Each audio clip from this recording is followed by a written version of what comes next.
Nagbabalik recording at music scene ang dating jukebox singer na si Alina.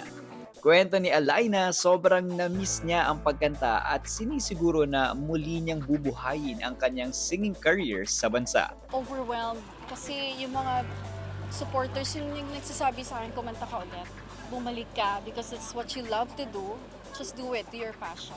Kamakailan lang nang matagumpay niyang naisakatuparan ang kanyang launch at ang comeback concert na ginanap sa isang event place sa Cubao, Quezon City. Ilan sa kanyang mga inawit sa nasabing show ay ang kanyang rendition ng I'm Feeling Sexy Tonight na unang napasikat ni Chona Cruz noong 80s.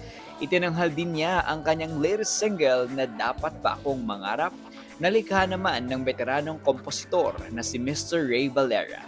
Gayun din ang kanyang sariling cover ng Yakap sa Dilim ng Apo Hiking Society at ang isa sa hit songs niya na Pasumpa-Sumpa Ka Pa na nakilala noong 90s.